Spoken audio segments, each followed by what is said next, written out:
El barrio de San Gabriel despertaba cada mañana con un murmullo suave, como si las paredes antiguas respiraran juntas. Las ventanas se abrían con cuidado, los pasos se deslizaban por las aceras, y el aroma del pan recién horneado se mezclaba con el del café. En ese lugar, donde la rutina parecía inamovible, vivía Clara Méndez, una mujer de manos firmes y mirada atenta, conocida no por su voz, que era discreta, sino por la constancia de sus gestos. Nadie podía señalar el día exacto en que Clara empezó a ser importante para el barrio. Simplemente un día todos se dieron cuenta de que, cuando algo faltaba, ella aparecía. Si una bolsa se rompía, Clara ofrecía otra. Si un niño se caía, Clara limpiaba la herida. Si alguien olvidaba sonreír, Clara recordaba cómo se hacía. Su vida transcurría entre la pequeña mercería heredada de su madre y las visitas breves que hacía a los vecinos, como quien riega plantas sin llamar la atención. Aquella mañana, sin embargo, el murmullo tenía una nota distinta. Mateo, un joven que había llegado hacía pocos meses, caminaba con los hombros caídos y el rostro cansado. Venía de lejos, con una historia a medio decir y una maleta gastada que parecía haber aprendido a sobrevivir por sí sola. Mateo alquilaba una habitación en una casa antigua y pasaba los días buscando trabajo, enviando solicitudes y regresando con silencios. En el barrio, algunos lo miraban con curiosidad, otros con desconfianza. Clara, en cambio, lo miraba como mira quien reconoce algo frágil y valioso. Sin preguntar demasiado, le ofreció hilo y botones cuando lo vio remendar su abrigo en la puerta de la mercería. Mateo agradeció con una sonrisa tímida, esa clase de sonrisa que no se ensaya porque nace del alivio. Con el paso de las semanas, pequeños encuentros fueron tejiendo una cercanía inesperada. Mateo ayudaba a Clara a mover cajas pesadas, y Clara le guardaba pan del día cuando cerraba la tienda.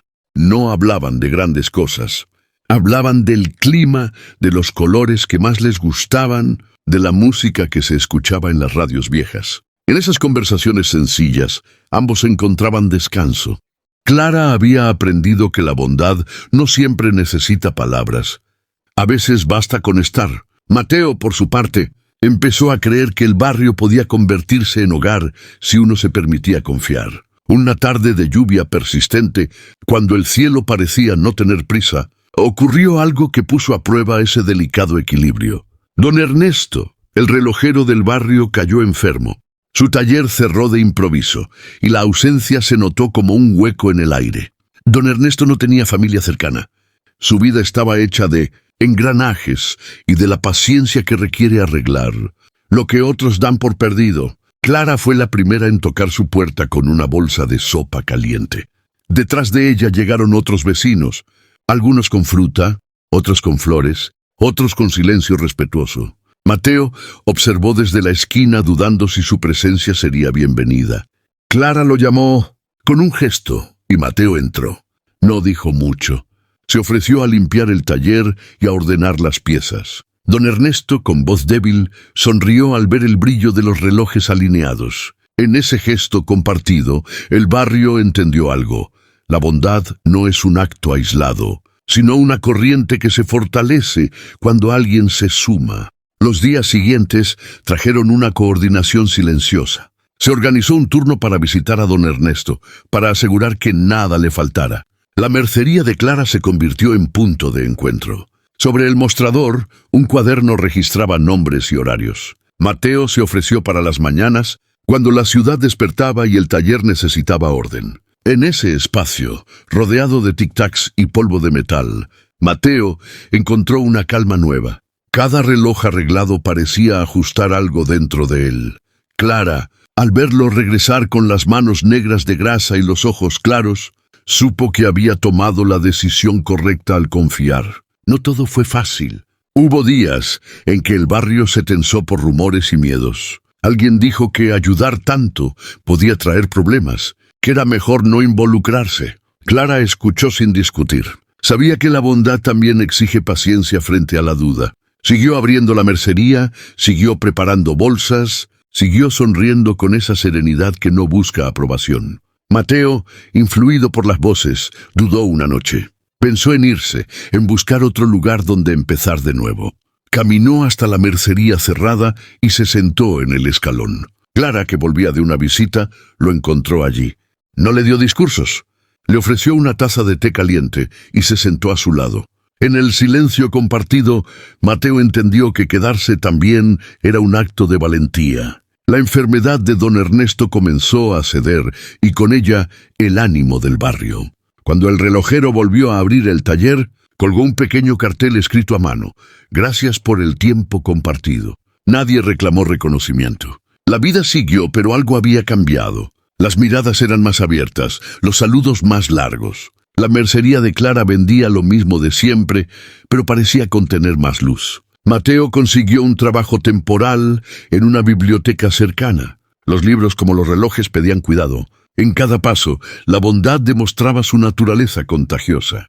El verano llegó con un calor suave y tardes largas que invitaban a quedarse afuera. El barrio de San Gabriel, ahora más atento a sí mismo, comenzó a organizar pequeñas actividades: una mesa comunitaria los domingos, un intercambio de libros, un taller de reparación, donde don Ernesto enseñaba a jóvenes curiosos.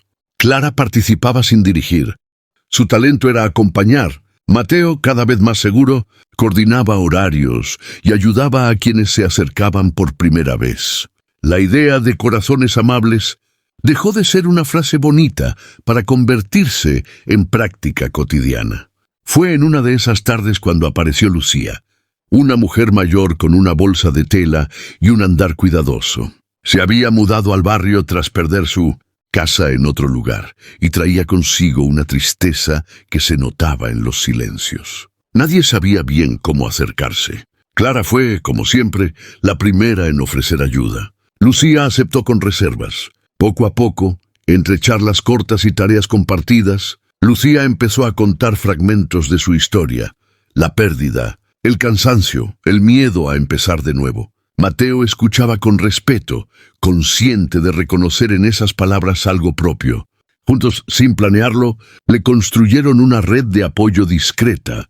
Alguien la acompañaba al mercado, otro la ayudaba a ordenar su casa, otro le dejaba una nota amable en la puerta. La prueba mayor llegó cuando una tormenta fuerte azotó el barrio. Las calles se inundaron, algunos techos cedieron y la electricidad se cortó por horas. El miedo, rápido como el agua, quiso instalarse.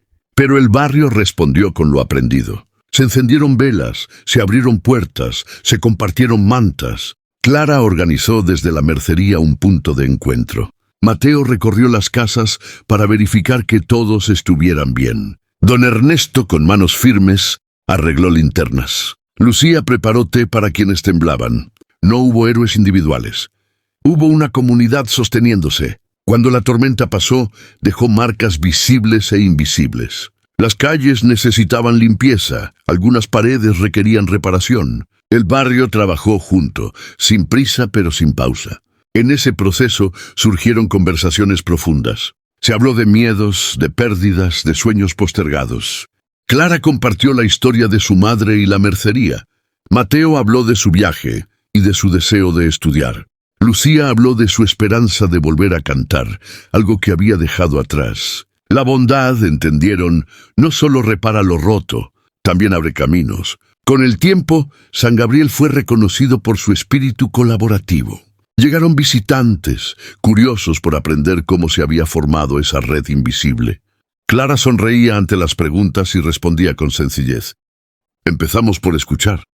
Mateo añadía: «Y por quedarnos». Don Ernesto asentía: «Y por cuidar el tiempo». Lucía, con una voz que recuperaba fuerza, cantó una tarde en la plaza. No era un concierto, era un regalo. Las personas se detuvieron, algunos cerraron los ojos. En ese canto el barrio se reconoció. La historia no tuvo un final espectacular, porque la bondad rara vez lo necesita. La mercería siguió vendiendo hilo y botones. La biblioteca siguió prestando libros. El taller siguió marcando horas. Pero cada gesto cotidiano llevaba la huella de lo aprendido. Clara, al cerrar la tienda una noche, miró el barrio iluminado y pensó que los corazones amables no son extraordinarios por sí mismos. sino por su constancia. Mateo, al regresar a su habitación, escribió una carta agradeciendo el hogar encontrado.